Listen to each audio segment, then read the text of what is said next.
মোহতারাম হাজিরিন,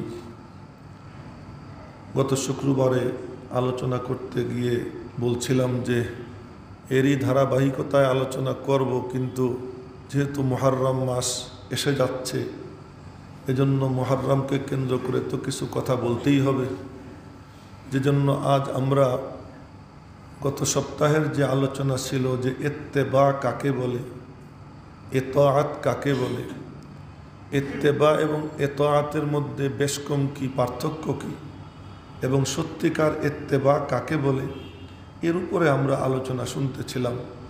যদি আল্লাহ পাক হায়াতে বাঁচাইয়া রাখেন, মনে থাকে ইনশাআল্লাহ আগামীতে এই আলোচনা করব। যেহেতু আজ 3 তারিখ মুহররম মাসের, আগামী শুক্রবার 10 তারিখ হবে, তো আশুরা আসতেছে আগামী শুক্রবার। সুতরাং আশুরা সংক্রান্ত কিছু আলোচনা এই শুক্রবারেই হওয়া দরকার, ওই দিন তো আশুরাই হবে। মজার ব্যাপার হলো যে যেহেতু মুহররমের 10 তারিখ শুক্রবার আসতেছে, এমনও হতে পারে যে ওই দিনই কিয়ামত কায়েম হয়ে যাবে। কারণ হাদিসে আসছে যে মুহররমের 10 তারিখ শুক্রবার পৃথিবী কার্যক্রম নির্মাণের আল্লাহ পাক শুরু করেছেন। একটা হলো খালকে খুদা আর একটা হলো আমরে খুদা। কোরআনে কারীমের 8ম পারায় সূরা আরাফের মধ্যে 16 পৃষ্ঠার মাঝামাঝি আয়াত আপনারা খুলে পড়ে দেখবেন। আলা লাহুল খালকু ওয়াল আমর। রব্বুল আলামিনের কিছু বিষয় হলো তিনি আমর দিয়ে করেছেন, কিছু বিষয় তিনি খালক দিয়ে করেছেন। খালক যেটা, এটা ধীরে ধীরে ধীরে ধীরে আল্লাহ তাআলা করেছেন। আমর যেটা, এ ব্যাপারে সূরা ইয়াসিনে সুস্পষ্ট আয়াত, ইন্নামা আমরুহু ইদা আরাদা শাইআন আই ইয়াকুলা লাহু কুন ফায়াকুন। যে আল্লাহ পাকের আমরের সিস্টেম হলো আল্লাহ পাকের কুন বলতে দেরি, অস্তিত্বে আসতে দেরি হয় না। শুধু আল্লাহ পাক কুন বলবেন আর অস্তিত্বে চলে আসবে। এই আয়াতের ব্যাখ্যা ঠিক এমনইভাবে করেছেন ইমামে আজম আবু হানিফা রহমতুল্লাহ আলাইহি। ইমাম শাফি রহমতুল্লাহ আলাইহি বলেন কুন ফায়াকুনের মতলব হলো দ্রুত সৃষ্টি, এটার অর্থ কুন ফায়াকুন না। এটা ইমাম শাফি রহমতুল্লাহ আলাইহির মত। কিন্তু ইমামে আজম আবু হানিফা রহমতুল্লাহ আলাইহি বলেন না, আল্লাহ পাকের আমরের সিস্টেমই এই যে রব্বুল আলামিন কুন বলেন আর হয়ে যাওয়া। তো একটা হলো আমরে খুদা আর একটা হলো খালকে খুদা। আমরও তার, খালকও তার। তো সুতরাং রব্বুল আলামিনের সব কিছুই তার চাহিদা মতো, যেমন মনে চায় তিনি তেমন করেন। এই কুল কায়নাতের এই যে আমরে খুদা খালকে খুদা, তো রব্বুল আলামিন মানুষ বানাইছেন, এটা কেমনে? রূহ বানাইছেন আমর দিয়া। কিন্তু আসমান বানাইছেন, এটা আল্লাহ পাক রব্বুল আলামিন আসমান ও জমিন বানাইছেন 6 দিনে, আর একদিন সমান সমান 1000 বছর। তার মানে আসমান ও জমিন অমা বাইনা হুমা, এর মাঝে যা কিছু আছে এ সৃষ্টির জন্য আল্লাহ পাক 6000 বছর সময় নিয়েছেন আমাদের হিসাবে। রব্বুল আলামিন ইচ্ছা করলে পারতেন, কোন দিয়েই কি পারতেন, কিন্তু আল্লাহ পাকের সিস্টেম সৃষ্টির ক্ষেত্রে, খালকের ক্ষেত্রে ধীরে ধীরে, আর আমরের ক্ষেত্রে রব্বুল আলামিন বলবেন আর হয়ে যাবে। এই পুরো কায়নাত আল্লাহ পাকের সৃষ্টি। এই সৃষ্টির কারণ কি, টার্গেট কি, এ সম্পর্কে আপনাদের সামনে আমি আলোকপাত করেছি মাত্র 2-3 শুক্রবার আগে। যে এই সব কিছুর অস্তিত্ব কার কারণে? জনাবে মুহাম্মদুর রাসূলুল্লাহ সাল্লাল্লাহু আলাইহি ওয়াসাল্লামের কারণে, এবং টিকেও আছে তার কারণে, টিকেও আছে তার কারণে। 2টা শব্দ বলছিলাম, একটা হলো উজুদ, অস্তিত্ব, আর একটা হলো বাকা, টিকে থাকা। অস্তিত্ব তার কারণে আর টিকে আছেও তারই কারণে। সুতরাং তার কারণে তো অনেক কিছুই হয়, তার কারণে কি অনেক কিছুই হয়।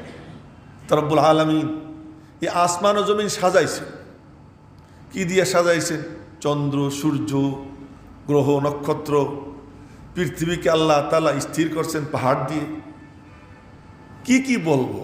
আল্লাহ পাক বলেন, তাকাইয়ে তাকাইয়ে দেখো আমি কি কি করছি। ইন্না ফি যালিকা লাআয়াত, সৃষ্টির দিকে নজর দাও, অসংখ্য নিদর্শন আমি আল্লাহ রেখে দিচ্ছি। তাকাও, তাকাইলেই তুমি দেখতে পারবা। আসমানের দিকে তাকাও, জমিনের দিকে তাকাও, দেখো যেদিকেই তাকাবা সেদিকেই আমি।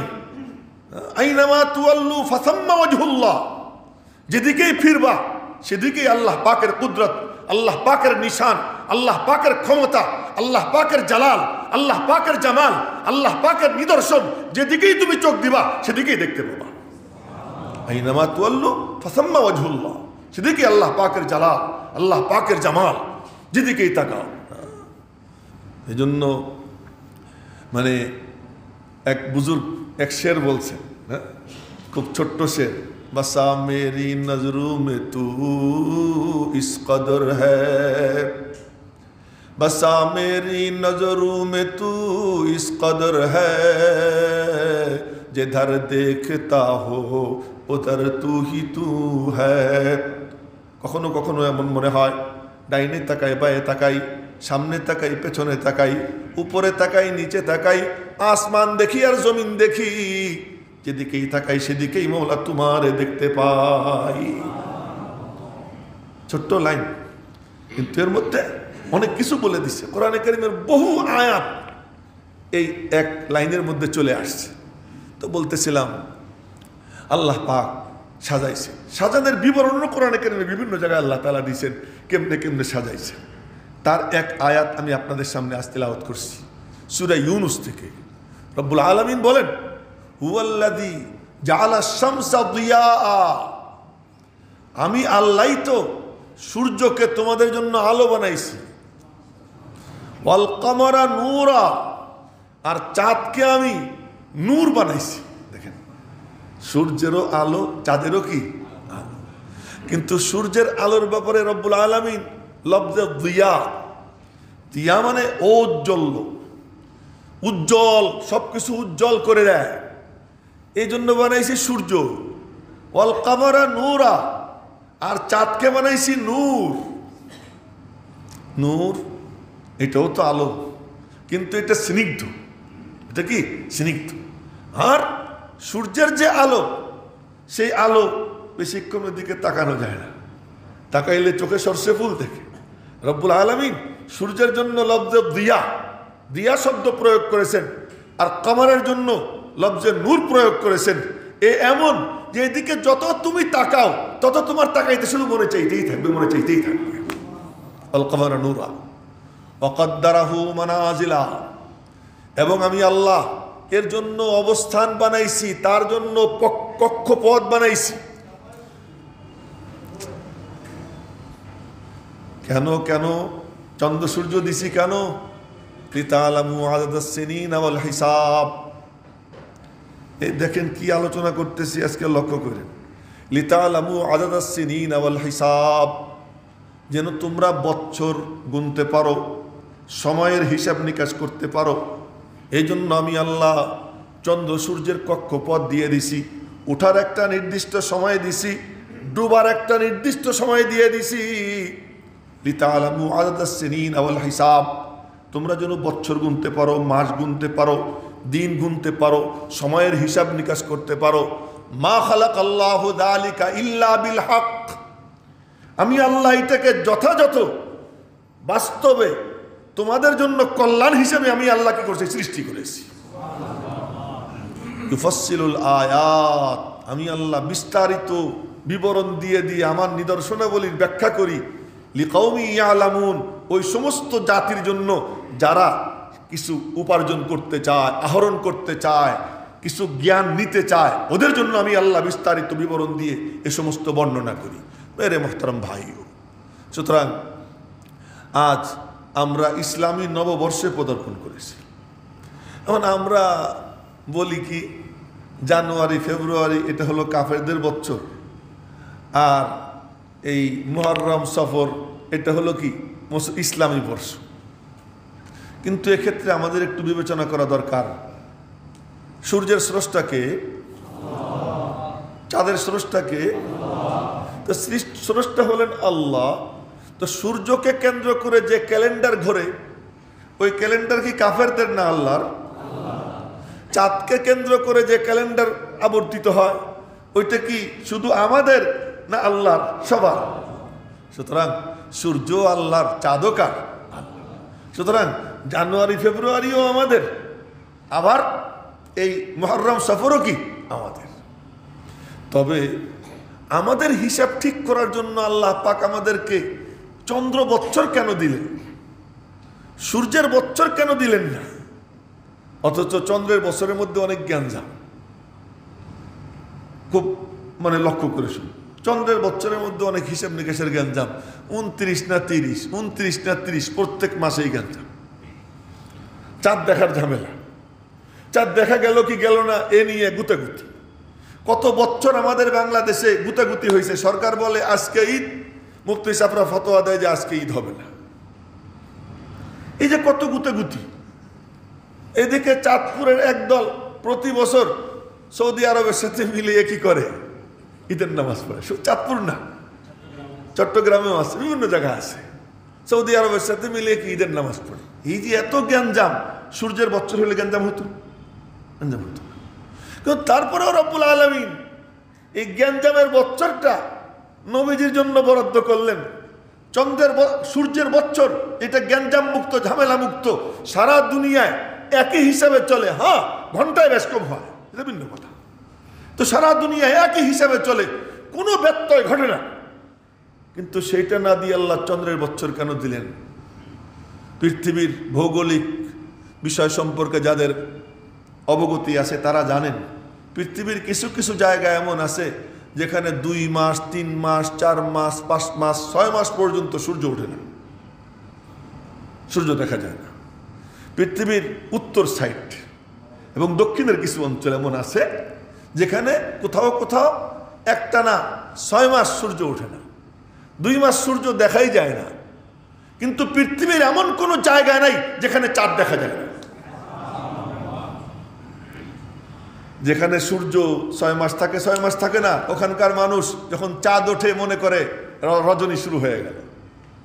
যখন চাঁদ অস্ত যায় তারা সিদ্ধান্ত নিয়ে নেয় কি শুরু হয়ে গেল, দিন শুরু হয়ে গেল। কিন্তু সূর্য চন্দ্রমুক্ত পৃথিবীর কোনো জায়গা নাই। সূর্যমুক্ত কিছু কিছু জায়গা সাময়িকের জন্য পৃথিবীতে আছে। আমার নবীজি কি আঞ্চলিক নবী না বিশ্ব নবী? তিনি কি শুধু এই হেজাজে মুকাদ্দাসের আর উপমহাদেশের নবী, না তিনি মাশরিক থেকে মাগরিব, শিমাল থেকে জুনুব, পূর্ব থেকে পশ্চিম, উত্তর থেকে দক্ষিণ, পুরো জমিনের যত জায়গায় যত মানুষ আছে, যত মখলুক আছে, সব মখলুকের নবী রহমাতুল্লিল আলামিন জনাবে মুহাম্মদুর রাসূলুল্লাহ সাল্লাল্লাহু আলাইহি ওয়াসাল্লাম। হিসাব নিকাশ কি শুধু আপনাদের মতো শিক্ষিত লোকদের জন্য, নাকি ওই সমস্ত জঙ্গলে যারা বসবাস করে, সূর্যমুক্ত এরিয়ায় যারা বসবাস করে তাদের জন্য হিসাব নিকাশের কোনো ব্যবস্থা রাখতে হবে? সবার জন্য হিসাব নিকাশের ব্যবস্থা রাখতে হবে। এজন্য আল্লাহ পাক রব্বুল আলামিন জনাবে মুহাম্মদুর রাসূলুল্লাহ সাল্লাল্লাহু আলাইহি ওয়াসাল্লামের উম্মতি যারা হবে, পৃথিবীর যে কোনো প্রান্তে একজন উম্মতিও যদি থাকে, তার জন্য হিসাব নিকাশে যাতে কোনো জ্ঞানজাম না লাগে, এজন্য আল্লাহ পাক নবীজির জন্য চন্দ্র মাসের ব্যবস্থা করে দিয়েছে। সুতরাং এই চন্দ্র মাসের প্রথম মাস মুহররম মাস, তো 12 মাস কোরআনে কারীম আল্লাহ তাআলা মাসের হিসাব দিয়েছেন, বিবরণ দিয়েছেন। ইন্না ইদ্দাতাশ শুহুর ইনদাল্লাহি 12 শাহরান ফি কিতাবিল্লাহ ইয়াওমা খালাকাস সামাওয়াতি ওয়াল আরদ মিনহা আরবাআতুন হুরুম যালিকাদ দীনুল কাইয়্যিম ফালা তাযলিমু ফীহিন্না আনফুসাকুম ওয়াকাতিলুল মুশরিকিনা কাফাতান কামা ইউকাতিলুনাকুম কাফা ওয়ালামু আন্নাল্লাহা আলীমুন হাকীম। রব্বুল আলামিন বলেন, মাসের গণনা আমি আল্লাহর কাছে 12। তো আল্লাহর কাছে 12, দুনিয়ার কোনো মানুষ কি 13 মাসের হিসাব করেনি? বাংলায় হিসাব করুক আর ইংরেজিতে হিসাব করুক আর বাংলায় আরবিতে হিসাব করুক, সবার কাছে মাস কয়টা? আলবাত্তা তবে বছরের দিন গণনা একটু বেশ কম হবে। চন্দ্র মাসে কম হয় আর অন্য মাসে কি হয়, দিন বেশি হয়। এই যে 12 মাস, এর মধ্যে আবার আল্লাহ পাক বলেন মিনহা আরবাতুন হুরুম, 4 মাস হলো আশুরে হুরুম, হারাম মাস। হারাম মাস মানে ইজ্জতওয়ালা মাস। এই মনে রাখবেন, হারাম মানে নিষিদ্ধ, আবার হারাম মানে কি, ইজ্জতওয়ালা। হারাম মানে নিষিদ্ধ, আর হারাম মানে কি, ইজ্জত। ইজ্জতওয়ালা যেটা ওইটাই নিষিদ্ধ।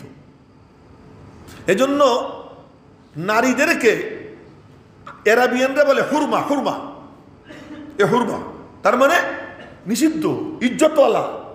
তার দিকে চোখ উঠে তাকাইও না, তারা ছিঁড়ছাড় করো না, এ বড় ইজ্জতওয়ালা, এর দিকে দৃষ্টি দেওয়া নিষেধ। মক্কা মুআজ্জামা এটা কি, হারাম। কি হারাম মানে নিষিদ্ধ, হারাম মানে ইজ্জতওয়ালা।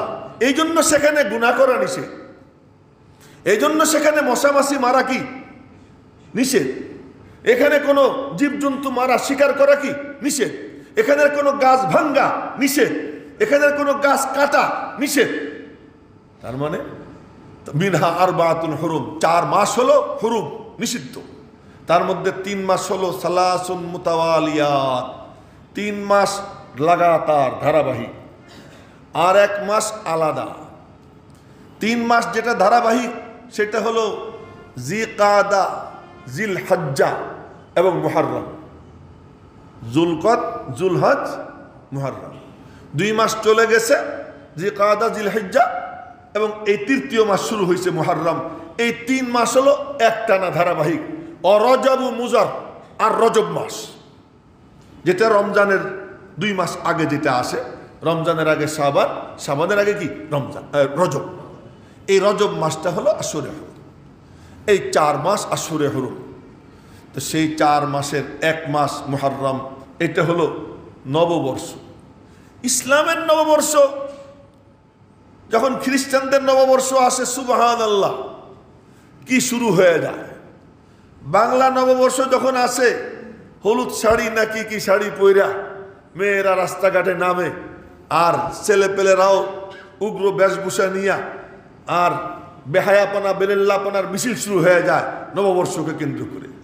ইসলামে রব্বুল আলামিন নববর্ষ দিয়েছেন। এই নববর্ষ নিয়ে কোনো মাতামাতি করবে, আল্লাহ পাক তার কোনো সুযোগ রাখেননি, কোনো সুযোগ রাখেননি। কেন? কেমনে তুমি এই মাস নিয়ে নাচানাচি করবা? এই মাসের প্রথম দিন, এই মুহররমের 1 তারিখ, এই 1 তারিখে ইসলামের ইতিহাসের আমার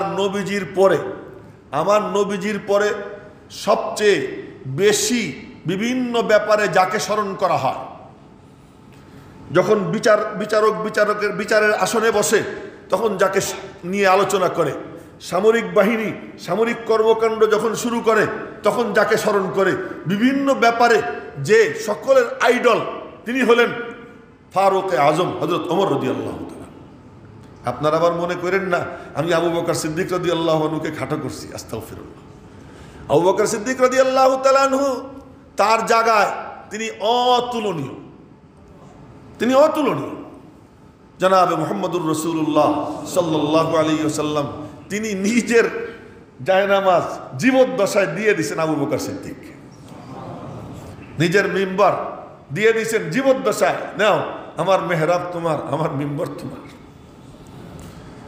নিজে তাকাই তাকাই দেখছেন আবু বকর ইমামতি করতেছে, নিজে তাকাই তাকাই দেখছেন, আর নবীজি মুস্কি মুস্কি হাসতেছেন, বলতেছেন হ্যাঁ আমার জায়গায় আমি আমার যোগ্য রিপ্লেসমেন্ট দাঁড় করাইলাম। যখন নাকি নবীজির ইন্তেকালের পরে খলিফা কে হবে, হযরত ফারুক আজম ওমর রাদিয়াল্লাহু আনহু বললেন আবু বকর হাত বাড়ান। না না, তুমি হও। আরে আপনি থাকতে আর কেউ কি খলিফা হইতে পারে? যেখানে নবীজি আমাদের দ্বীনের ইমাম আপনাকে বানাইছেন, তো দুনিয়ার ইমাম আমরা কারে বানাবো? আমাদের দ্বীনের ইমাম, নামাজের ইমাম আপনাকে বানাইছেন, আর সেখানে আমরা দুনিয়ার ইমাম কাকে বানাবো? দেখেন ইসলামের মেজাজ, যে দ্বীনের ইমাম যে দুনিয়ার ইমামও কি হবে সে। এখন হয়ে গেছে কি, যে ইমাম সাহেব এক অনুষ্ঠানে উপস্থিত, হুজুর দোয়া করেন, হুজুর দোয়া করে দিতেছে। দোয়ার অনুষ্ঠান উপস্থিত ছিলেন কে? অমুক মন্ত্রী, অমুক এমপি, অমুক নেতা, অমুক কমিশনার, অমুক অমুক অমুক, হুজুরের নামই নেই। হুজুরের কি নেই? নামই নেই। তো কি ব্যাপার? এ তো আমরা রাখছি একটু দোয়া করার জন্য, গোলামি করো, দোয়া করে দাও। হযরত ফারুক আযম ওমর রাদিয়াল্লাহু আনহু বলতেছেন, না, নবীজি আপনাকে আমাদের নামাজের ইমাম বানাইছেন, দ্বীনের ইমাম বানাইছেন, আমাদের দুনিয়ার ইমামও আপনি হবেন, হাত বাড়ান। হাত নিয়ে হযরত ওমর রাদিয়াল্লাহু আনহু বায়াত হয়েছেন। হযরত ওমর যখন বায়াত হয়ে গেছেন, সবাই বায়াত হয়ে গেছে, কোনো দ্বিমত হয়নি, কোনো দ্বিমত হয়নি। হযরত সিদ্দিক আকবর রাদিয়াল্লাহু তাআলা আনহু বলেন, নবীজির প্রতিবিম্ব, এজন্য ওনার ব্যাপারে আলাদা ফজিলতের কোনো হাদিস নেই, তেমন একটা পাওয়া যায় না, বরং ওনার দুর্বলতা পাওয়া যায়। নবীজি বলেন, স্বপ্নে দেখি যে একটা ইন্দারার থেকে পানি উঠাইতেছি আমি, তো আল্লাহ যতক্ষণ চাইলো আমি পানি উঠে এলাম, তো আমার পানি উঠানোর শেষে এসে আবু বকর ধরলো, তো আবু বকর উঠাইতেছে, দেখি অফি নাজহি দাফুন, তার উঠানের মধ্যে দুর্বলতা, সে যে উঠাইতেছে উঠানের মধ্যে দুর্বলতা, তো সে 2 ডোল উঠেইল, লক্ষ্য করে সে 2 ডোল উঠেইল, 2 বালতি। এরপরে আসলো ওমর ইবনুল খাত্তাব, আর এসে সে উঠানো শুরু করলো, ফালাম আরা আবকারিয়ান ইয়াফরি ফারিয়াহু, বলে তার মতো এরকম শক্তিমত্তার সাথে পানি উঠাইতে আমি আর কাউকে দেখিনি। সাহাবা একরাম আরজ করলেন, ইয়া রাসূলুল্লাহ, কি ব্যাখ্যা করলেন? ব্যাখ্যা করলাম, আমার পরে আমরে খিলাফতে ওমরের দাপটে সারা দুনিয়ায় ইসলাম ছড়িয়ে যাবে।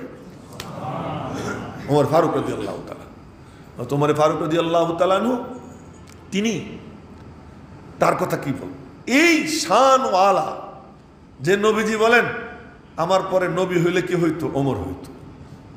এই ওমরে ফারুক রাদিয়াল্লাহু তাআলা আনহুর শাহাদাতের জন্য আল্লাহ পাক আর কোনো দিন বরাদ্দ করতে পারতেন না।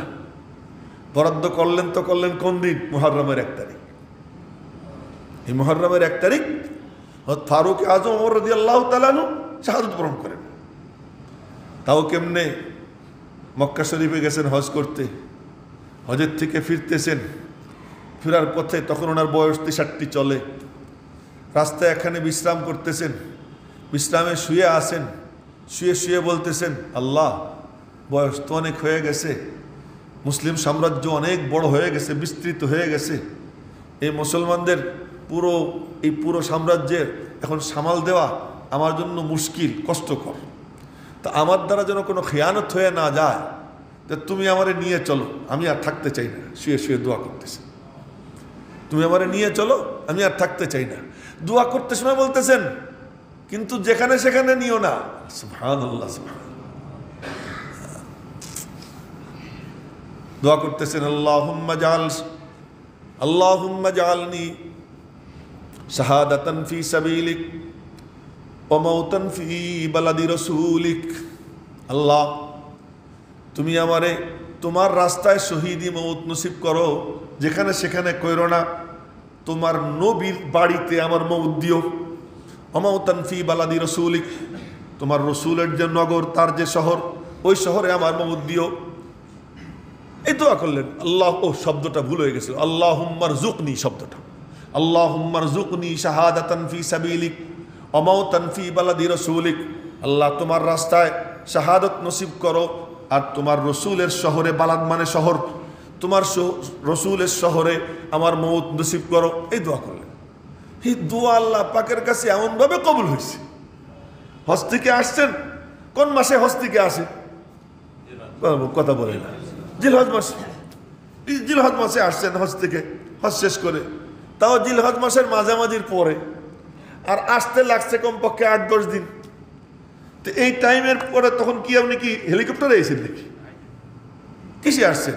উঠে চড়া, ঘোড়ায় চড়া আসছেন। আইসে তারপরে দোয়া করে আসছেন, ফজরের নামাজের ইমামত করতেছেন, ফজরের নামাজের ইমামত। দোয়া করছিলেন যে আল্লাহ, শহীদি মওত নসিব করো তোমার রসুলের শহরে। আল্লাহকে খালি শহরে না, আমার দোস্তের কদম যেখানে ছিল ঠিক সেখানে, আমার মাহবুবের কদম যেখানে ছিল ঠিক সেখানে, ওখানেই তোমার মওত নসিব করো। ওমর রাদিয়াল্লাহু আনহু নামাজের ইমামত করতেছেন। উনি যখন কেরাত পড়তেন, ওনার কান্নার আওয়াজ যত দূর পর্যন্ত মুসল্লি যেত। হয়তো ওমরের জামানায় মুসল্লির সংখ্যা কেমন হইতে পারে আপনারা চিন্তা করে দেখেন। হ্যাঁ, মানে আর মসজিদ তো ছোট ছিল, কিন্তু মুসল্লিরা ওই চত্বরে দাঁড়াইতে দাঁড়াইতে লম্বা কাতার হয়ে যেত। পিছনের কাতারের মুসল্লি উনার কান্নার আওয়াজ শুনতে পেত। ওমর রাদিয়াল্লাহু তাআলা আনহু যখন ইমামত করতেন, উনি ফজরের নামাজের ইমামত করতেছেন, ওই ইমামতরত অবস্থায় ফাইরুজ নামক এক অগ্নিপূজক, ইহুদিউন নসল অগ্নিপূজক, সে ওনাকে খঞ্জর মারে। ওই ইতিহাস আমি বলবো না, ওই ইতিহাস অন্য সময় বলবো। খঞ্জর মারে পাজরে। তো খঞ্জর মারতে সময় মানে একটার পর একটা ধামাধাম মারতেই থাকছে। তো কয়েকটা খঞ্জর মাইরা খঞ্জর নিয়ে দৌড় দিছে। ওই দৌড় দিয়ে যাওয়ার সময় সামনে যে পড়ছে তারাই মারছে, তারাই খঞ্জর দিয়ে মারছে। পরে সেও মারা পড়ছে। ওমর রাদিয়াল্লাহু তাআলা আনহু ওই অবস্থায় নামাজ নষ্ট হইতে দেননি। উনি ডাক দিছেন, আব্দুর রহমান এদিকে আসো। দাঁড়াই, আব্দুর রহমান এদিকে আসো, আমারে পরে দেখাশোনা করো, তুমি আগে নামাজটা কমপ্লিট করো। নবীজির রেখে যাওয়ার নামাজ এই জন্য নষ্ট না হয়। নবীজির যে নামাজ ইন্তেকালের আগে বলে গেছেন, আসসালাত ওয়া মা মালাকাত আইমানুকুম, নামাজ এবং তোমাদের অধীনস্থ কর্মচারী এদের দিকে লক্ষ্য রেখো, খবরদার আল্লাহর হক নষ্ট করো না, মানুষের হক নষ্ট করো না। এই দুই হকের কথা শেষ সময় বলছেন, আসসালাত ওয়া মা মালাকাত আইমানুকুম, এই দিকে লক্ষ্য রেখো, নামাজ যেন নষ্ট হয়। আব্দুর রহমান তুই আয় নামাজ পড়া। আব্দুর রহমান ইবনে আউফ গেছেন সর্বনিম্ন সূরা দিয়া, সবচেয়ে ছোট কেরাত দিয়া আব্দুর রহমান ইবনে আউফ নামাজ কমপ্লিট করছেন। নামাজ কমপ্লিট করে হযরত ওমরকে ধরছেন, দেখেন যে পাজর দিয়ে নাড়ি বুড়ি বের হয়ে যাচ্ছে, বের হয়ে যাইতেছে। এরপর হযরত ওমর জিজ্ঞেস করলেন, আমারে কে মারছে রে? তো বলেন যে ও অমুক ফাইরুজ অগ্নিপূজক। আলহামদুলিল্লাহ কোনো মুসলমানের হাতে আমার রক্ত লাগে নাই। শুকর আদায় করলেন যে আল্লাহর শুকুর, অগ্নিপূজক আমাকে মারছে। এরপর নিয়ে গেছে ওনাকে, নিয়ে যাওয়ার পরে মুখে দুধ দিছে, তো দুধ ওখান দিয়ে বের হয়ে আসছে, দুধ ভিতরে থাকে নাই। ওমর বললেন, না আর কিছু খাওয়াইও না, আর কিছু খাওয়ানোর দরকার নেই, আমার এখন পরপারের প্রস্তুতি নেই, মালিক ডাক দিছে, সাড়া দিতে হবে, লব্বাইক বলতে হবে। জিলহজ মাসের 27 তারিখ অথবা 28 তারিখ, 27 তারিখ অথবা 28 তারিখ ফজরের নামাজে এই কাণ্ড ঘটে। 27, 28, 29 অথবা 28, 29, 30, 3 দিন যায়। 3 দিন পরে মুহররমের 1 তারিখ, এই মুহররমের 1 তারিখে হযরত ফারুক আযম ওমর রাদিয়াল্লাহু তাআলা আনহু তার শাহাদাতের শরাবান তহুরা পান করেন। পান করার আগে লম্বা ঘটনা, অনেক কর্মকাণ্ড আঞ্জাম দিছেন।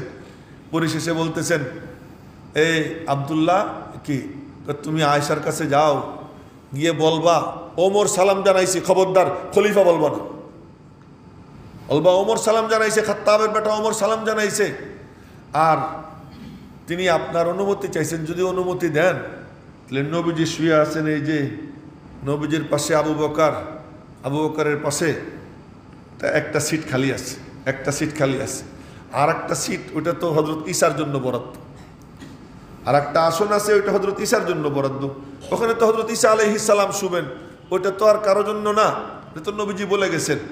একটাই জায়গা আছে, আয়েশা যদি অনুমতি দেয় ওই জায়গাটায় আমি শুইতে চাই, যদি অনুমতি দেয়।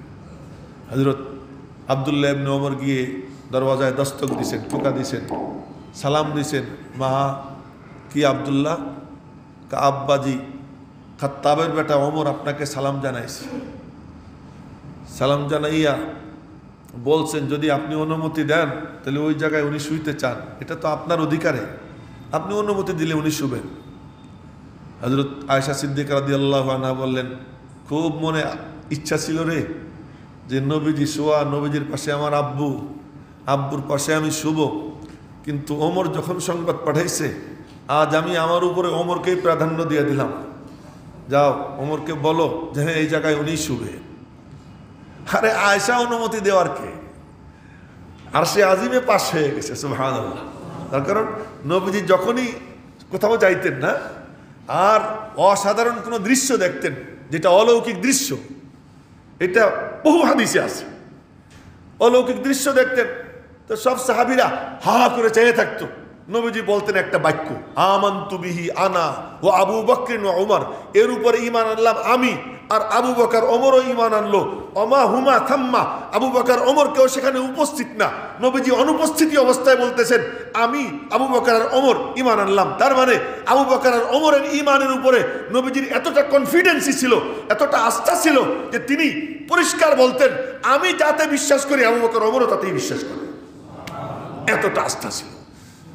হযরত ওমরের ইন্তেকালের কিছুক্ষণ আগে হযরত আব্দুল্লাহ ইবনে ওমর আয়েশা বললেন যে আব্বাজি অনুমতি মিলে গেছে।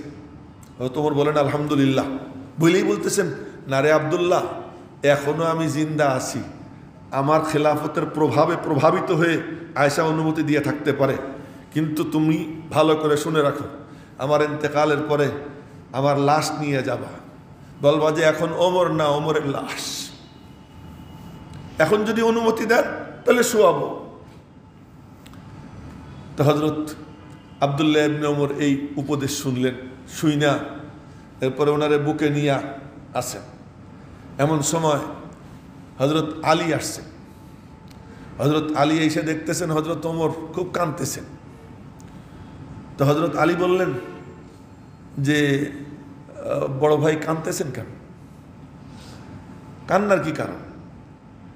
আওয়াজাউন ইউসইজুকা আম হিরসান আলা দুনিয়া, এটা কি ব্যথার কারণে না দুনিয়া ছেড়ে যাচ্ছেন এই কারণে? কোন কারণে? হযরত ওমর রাদিয়াল্লাহু তাআলা আনহু বললেন না রে, দুনিয়ার কোনো চিন্তা না, মরণের পরে কি হবে সেই চিন্তা, এজন্য কাঁদতেছি। হযরত আলী বললেন নো টেনশন, আপনি টেনশন ফ্রি থাকেন, আপনার কোনো চিন্তা নাই। কেন? আমি সাক্ষ্য দিতেছি আপনি নিশ্চিত জান্নাতি। হযরত আলী বলতেছে তুই সাক্ষী দিবি? শুধু আমি না, আমার ছেলে হাসানও সাক্ষী দিবে। হযরত হাসানকে সঙ্গে নিয়ে গেছে, আমার ছেলে হাসানও সাক্ষী দিবে। যখন এই কথা বলছেন হযরত আলী বললেন টেনশনের কি আছে, আমি অনেকবার নবীজিকে শুনছি, দাখালতু আনা ওয়া আবু বকর ওয়া উমর, খারাজতু আনা ওয়া আবু বকর ওয়া উমর, আমানতু বিহি আনা ওয়া আবু বকর ওয়া উমর। নবীজির মুখে আমি অসংখ্যবার এই কথা শুনেছি যে ঘরে প্রবেশ করলাম আমি আবু বকর আর ওমর, বের হলাম আমি আবু বকর আর ওমর, ঈমান আনলাম আমি আবু বকর আর ওমর। কতবার নবীজির মুখে শুনছি এবং আমি সাক্ষ্য দিচ্ছি আপনি তাদের দুইজনের সঙ্গেই থাকবেন, আলাদা হবেন না। হযরত ওমর রাদিয়াল্লাহু তাআলা আনহু হযরত আলীর কথায় সান্ত্বনা পেলেন। হযরত আলী বের হয়ে গেছেন। বের হয়ে যাওয়ার পরে আব্দুল্লাহ ইবনে ওমরকে বললেন আব্দুল্লাহ, জি আব্বু, আমার মাথাটা জমিনে নামাই দাও। উনি কোলে রাখছেন, বুকের সঙ্গে রাখছেন, আমার মাথাটা জমিনে নামাই দাও।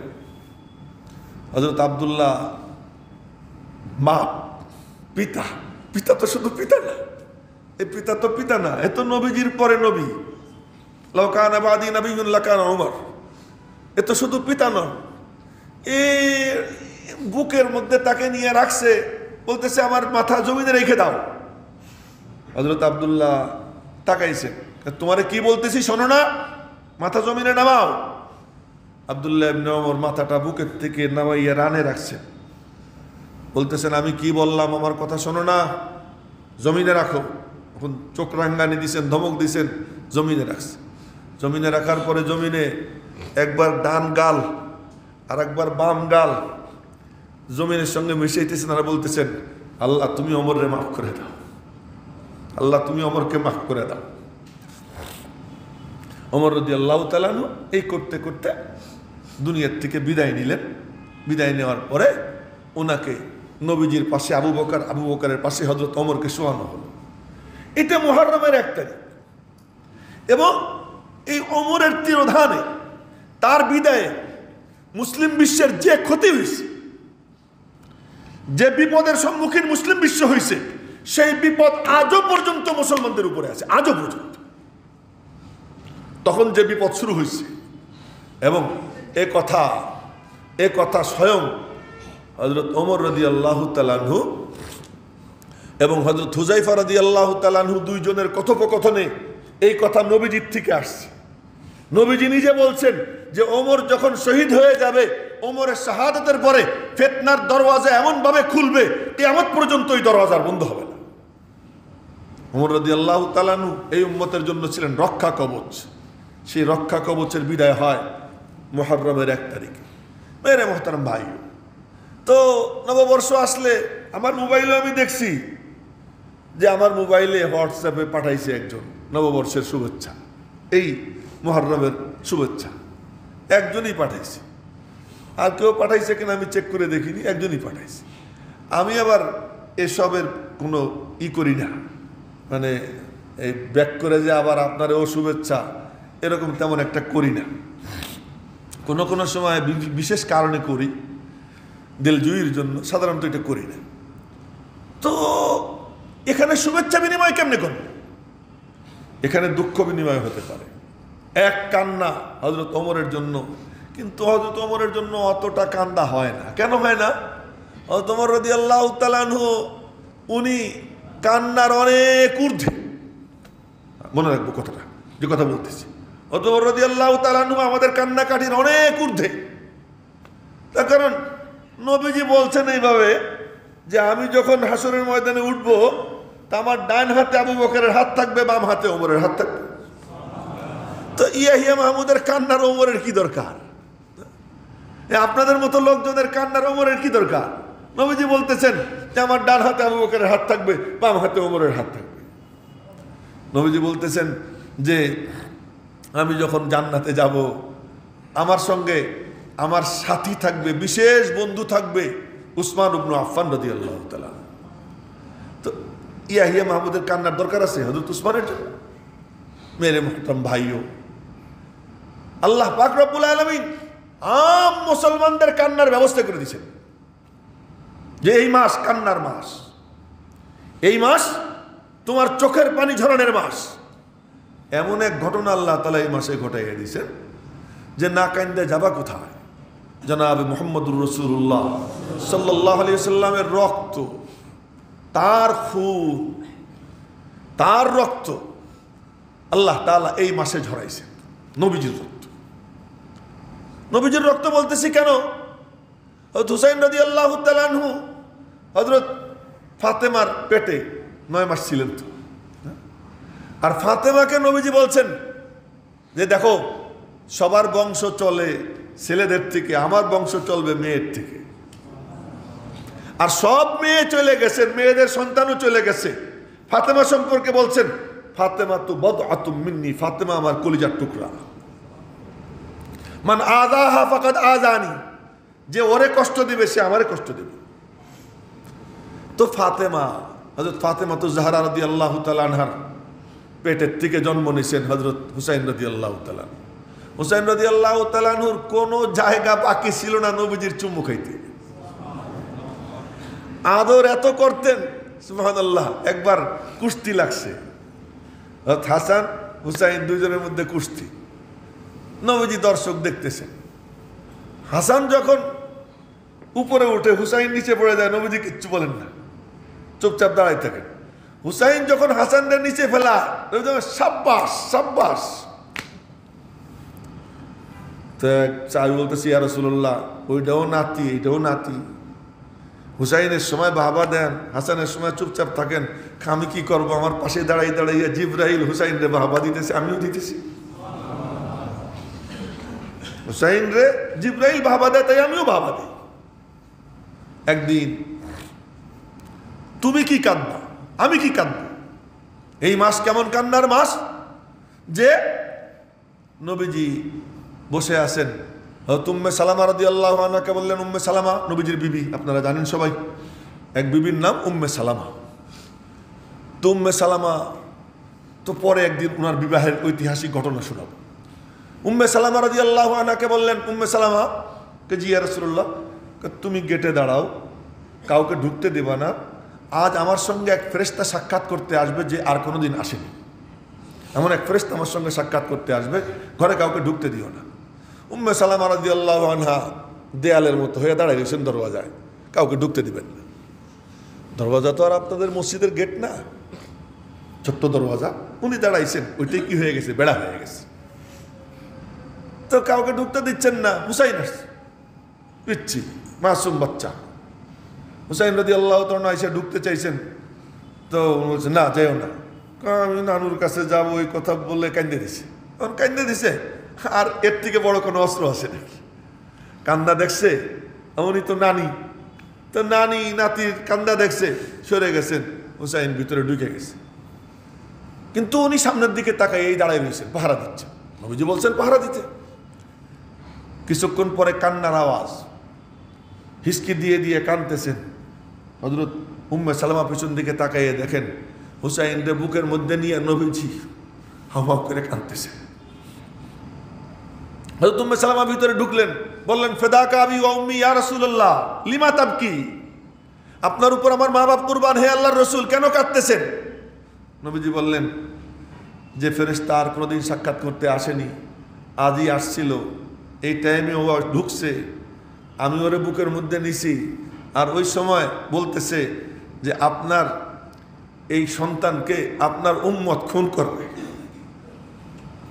আপনার এই বাচ্চাকে আপনার উম্মত খুন করবে। আর ওই জায়গার মাটি আমারে দেখাইছে, ওই মাটি আমাকে দেখাইছে যে কোন মাটিতে তারে খুন করা হবে।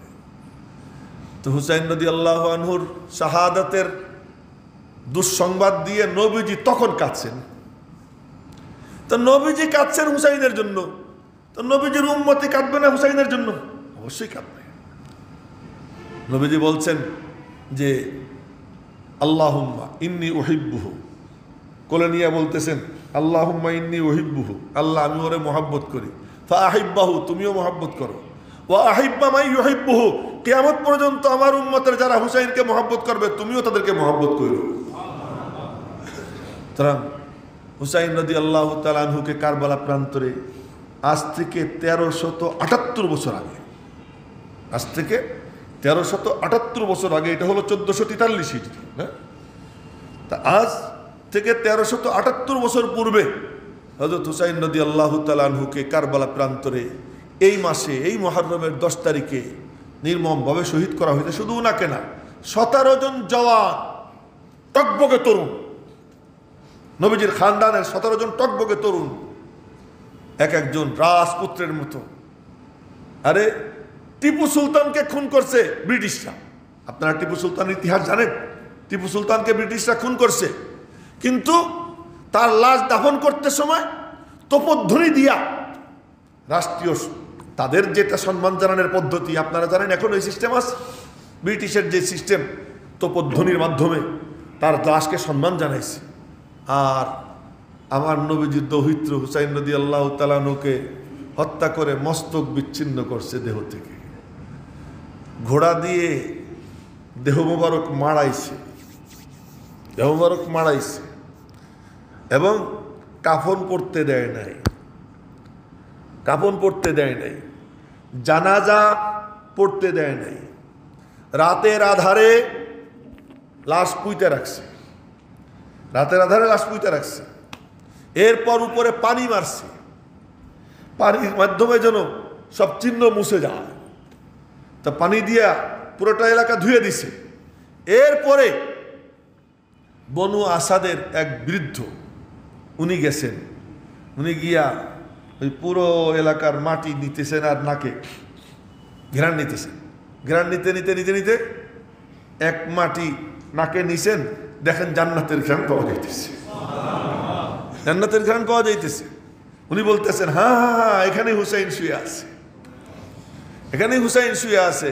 নবীজি বলছেন যে আমার এই ছেলে জান্নাতের যুবকদের সর্দার।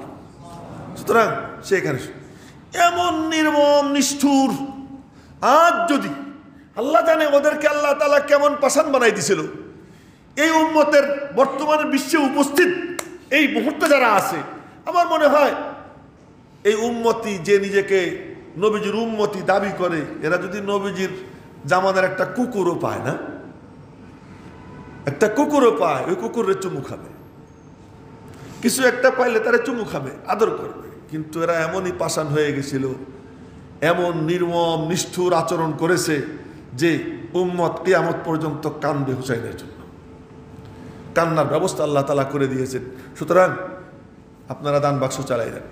মুহররম মাস যখন আসে, ইসলামের দুই মহাপুরুষের তিরোধানের পয়গাম নিয়ে আসে যে দেখো, তোমাদের জন্য আনন্দ ফুর্তির পয়গাম নিয়ে আসে নাই, তোমার কান্নার পয়গাম নিয়ে আসছে মাহে মুহররম। সুতরাং মুহররম মাস আত্মশুদ্ধির মাস, মুহররম মাস কান্নার মাস, মুহররম মাস ত্যাগের মহিমায় ভাস্বর হওয়ার মাস, মুহররম মাস এই মাসে এসে আক্ষেপ করার মাস যে আমরা এত অপদার্থ, আমরা এত দুর্ভাগা যে আমাদের এই উম্মতির উপরে কলঙ্কের কালো দাগ, যে আমরা আমাদের নবীজির সন্তানকে কি করেছি, খুন করেছি, তার রক্ত জমিনে বহাইছি। সুতরাং আনন্দ ফুর্তি করার কোনো সুযোগ আল্লাহ তাআলা রাখেন নাই। এখন বলতেছি জরুরি কথা যেটা বলার দরকার। আগামী শুক্রবার যেহেতু 10ই মুহররম, সুতরাং মুহররমের যে আশুরা, এই আশুরার রোজা রাখা কেউ যদি রাখে, 1 বছরের জন্য আল্লাহ তাআলা ওই রোজাকে কাফারা বানাইয়া দেয়। এখন মুহররমের রোজা নবীজি আইসা মদিনা শরীফে দেখতেছিলেন ইহুদিরা রোজা রাখে, ইহুদিরা রোজা রাখে। তো জিজ্ঞেস করলেন, তোরা কেন রোজা রাখিস এই দিন? এই দিন আল্লাহ পাক আমাদের নবী মুসা আলাইহিস সালামকে আল্লাহ তাআলা ফিরআউনের খপ্পর থেকে মুক্তি দিয়েছেন, এজন্য আমরা শুকর আদায় করে রোজা রাখি। নবীজি বললেন, তোরা কিসের মুসার আপন? তোরা তো তার দিনকে বিগড়ে ফেলছিস। নাহনু আহাক্কু বিমূসা মিনকুম, মুসার আপন আমি, তোরা রোজা আমি রাখবো। নবীজি রোজা রাখা শুরু করলেন, আশুরা রোজা ঈদের শুরু হইল। এবং প্রথমে এটা ওয়াজিব ছিল, পরবর্তীতে নবীজিকে আল্লাহ পাক হুকুম করলেন, ইহুদিদের বিরোধিতা করো, ইহুদি খ্রিস্টানদের বিরোধিতা করো। ইহুদি খ্রিস্টানদের বিরোধিতার সিস্টেম কি? ইহুদিদের বিরোধিতা করো, ইহুদিরা বড় বড় দাড়ি রাখে, হ্যাঁ দাও দাড়ি চাইছে, এই সিস্টেম। হিন্দু ঠাকুররা দাড়ি রাখে, এখন তো বাবা সবচেয়ে বড় ঠাকুর নরেন্দ্র মোদী, দেখছেন বাবারে বাবা, হ্যাঁ একদম পিসাবরাও ফেল, হ্যাঁ পিসাবরাও ফেল। কি দাড়ি, মনে হয় যেন পুরো ইন্ডিয়া ঢেকে যাবে তার দাড়ির নিচে, এমন দাড়ি। যাই হোক, তো বিশাল দাড়ি। এখন সে দাড়ি রাখছে দেখে খেপে গিয়া আপনি দাড়ি কেটে ফেলবেন না, ও দাড়ি রাখছে অন্য সিস্টেমে, আর আমি দাড়ি রাখতেছি, এই জন্য দাড়ি ধইরা 1 মুঠের অতিরিক্ত সাইটে সাইটে সুন্দর করে রাখবে। বলে ঠাকুররা এরকম ঝুলায়, সাধুরা এরকম ঝুলায় না। এক মজার কথা শুনেই, আপনার ফতোয়ায়ে শামির আল্লামা শামী রহমতুল্লাহ আলাইহি লেখছেন যে 1 মুঠের থেকে বেশি যে যত দাড়ি লম্বা করবে সে তত বড় আহাম্মক হবে। এক মশলা আছে। এই জন্য দাড়ি লম্বা করা, হ্যাঁ 1 মুঠের একটু বেশি হলে সমস্যা নেই, কিন্তু এই যে আমারও কিছুটা কাটার দরকার, এখন আমারও কিছু কাটা দরকার। 1 মুঠের বেশি যেটা এই চামড়ার নিচে এইভাবে ধইরা 1 মুষ্টির থেকে বেশি যেটা, এটা সাইটা সুইটা সুন্দর করে রাখা, এটাই উত্তম। এই মাসআলাটা বলে দিলাম। তো এখন কি বলে, ওরা এরকম রাখে না, আমি সাইটা সুইটা সুন্দর করে রাখবো, জিনাত চেহারার সৌন্দর্য জনাবে মুহাম্মদুর রাসূলুল্লাহ সাল্লাল্লাহু আলাইহি ওয়াসাল্লাম সেদিকে লক্ষ্য দিতেন। আবু বকর সিদ্দিক ওনার আব্বারে নিয়ে আসছেন, একদম চুল দাড়ি সব সাদা। আবু বকরকে বললেন, তোমার বাপের একটু দাড়িতে চুলে একটু মেহেন্দি লাগাই দাও। নবীজি বলতেছেন মেহেন্দি লাগাই দাও। আবু বকর মেহেন্দি লাগাই দিয়েছেন বাপরে, আবার নিজেও মেহেন্দি লাগাইছেন। নবীজি মেহেন্দি কি করেন? পছন্দ করেন। সুতরাং মেহেন্দি লাগাইছেন, সৌন্দর্য নবীজি কি পছন্দ করতেন। যাই হোক, এটা তো অন্য কথায় চলে গেছি। তো এই জন্য নবীজি বিরোধিতা করো, কি বিরোধিতা? দাড়ি কাইটে না, দাড়িরে সুন্দর করে রাখার রাইখে বিরোধিতা করো। বিরোধিতা করতে এখানে বলছেন, নবীজি বললেন যে ঠিক আছে ওরা রাখে একটা, আমরা রাখবো 2টা। বিরোধিতা হয়ে গেল। এখন 2টা কবে কবে হয়? বৃহস্পতি শুক্র, নাহলে শুক্র শনি। আল্লাহ পাক আমাদেরকে আমল করবার তো